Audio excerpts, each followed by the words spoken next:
Good morning, afternoon, evening, or night, or whenever I am talking to you. It is December in the year of our Lord 2024, and that means it is time for our annual year best of list. But before I get into my 2024 list, which I will do, I just want to take a moment because I am using a new video editing software. I'm getting to learn it because my computer lost the Premiere Pro program that I was using, and it's too expensive to buy it, and I'm a very bad pirate, so there's no way for me to download Adobe Premiere Pro without some sort of malware or virus destroying my computer. So I'm using this cheap alternative, a free alternative, and I'm not even sure if green screen is going to work, so you may just see this as my background. In which case you can do whatever you want to do. Anyways, before I get into my 2024 list, that's going to be a different video, I want to go over last year's 2023 list. So let's take a look at what my 2023 list looked like again. 50 during Electra. I'm not going to go through this whole list, actually. Let's just go through the top 10. Top 10, we're looking at Dane, Caroline Polachek. Yeah, I was wrong about this one being the best song of the year. I keep going back to this record, Desire I Want to Turn Into You. And there's so many good songs on it. Dang, it's a good song. It's just not as good as some of the other songs that are on her album. 9, Dogtooth, Tyler the Creator, still a great song. 8, Vampire, Olivia Rodrigo. Not sure if I'm as crazy about this as I was before. Same thing with Submerge FM by Yeji. 6, Love God, Sarah Kinsley, still a pretty good song. 5, God is a Circle.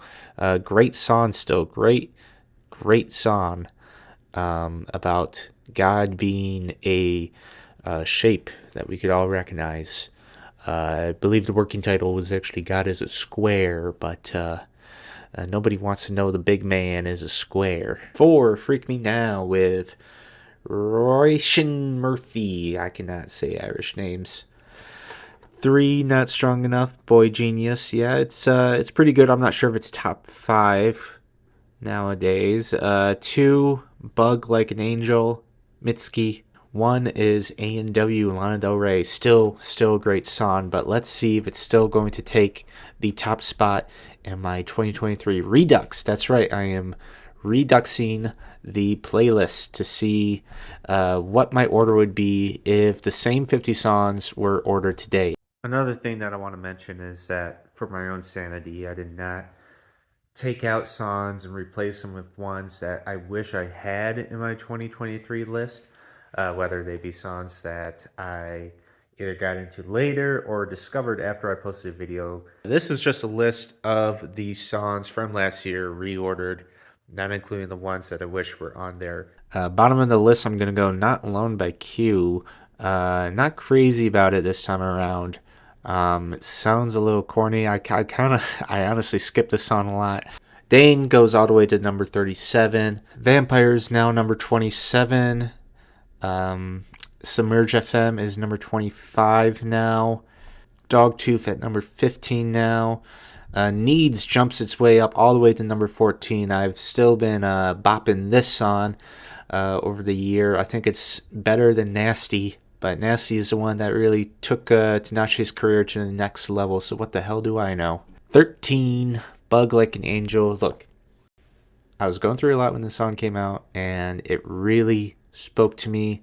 The same reasons why I loved it the first time around are the reasons why it's a little hard to listen to it now. So it's moved down to 13.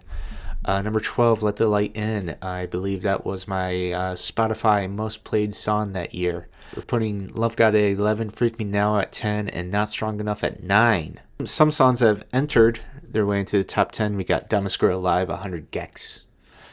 7, Boys Liar Part 2, Pink Panther featuring Ice Spice. I finally surrendered and gave into the song, and it is a bop.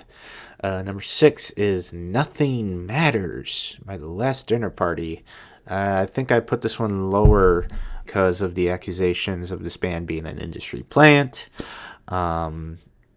which I'm not saying that they're not, but this song has really proven to have longevity, and I think that is the reason why it became such a big hit, and not because the industry has forced it to be, unlike some other songs that may make the list this year. God is a Circle, I believe the only song in the top 10 that has not moved its position. Number 4, another newbie, Vampire Empire by Big Thief. Wow, what an incredible song. Definitely underranked it. I put the Ron Vampire song in the top 10, to be honest. Ron Vampire song. Number 3, Red Wine Supernova, Chapel Roan. Even though I discovered Chapel Roan in 2023, which makes me like, I'm not saying that it makes me a Chapel Roan hipster, usually the game or anything. I'm sure there were people listening before 2023, and her debut album came out in 2023, so it's not like I was like super quick to the Chapel Roan game, but I will say, I think it's pretty cool that I was listening to Chapel Roan before 2024, before Good Luck Babe. Anyway, yeah, her song, Chapel Roan, her entire album has obviously had longevity. It's definitely stayed in the airwaves, stayed in my ear waves, and just can't get enough of this album. Number 3, Red Wine Supernova. Number 2, A&W, the number 1 song, has bumped down to number 2. Still really good placement, but I couldn't deny that the best song of last year was actually My Love, Mine, Oh Mine by Mitski. That's right. Best album of the year last year. I didn't have this one in my top 10 last year because it was overtaken by TikTok. I didn't want to have a TikTok song in my top 10. I also don't really like putting the same artist twice in my top 10. And since I already had Bug Like an Angel at number 2 last year, I didn't also want to put My Love, Mine, Oh Mine. But here it is in the Redux, number 1. It's the one that sticks with me. It is just straight serotonin to my veins whenever I listen to it. Oh, there you have it. If you're wondering why I'm wearing a cowboy hat, it's because it is 2024 now, and country music has completely overtaken the zeitgeist. I'm listening to country music now on my pop stations, my local pop station. Post Malone has gone country. Beyonce has gone country. Several of the songs that made my 2024 list were country songs. The whole Shabuzi thing. I'm not crazy about country, and I don't really like how it's overtaken the entire music industry. I think it was a bad omen of things to come, for sure. But when in Rome, and when Rome is a country boy in a country town, well, when Rome is a country town, then you need a country boy to live in it. Am I right? For the next Hallmark movie about a young woman who is a New York ad executive who goes to a small country town and meets the cowboy who owns a Christmas tree farm.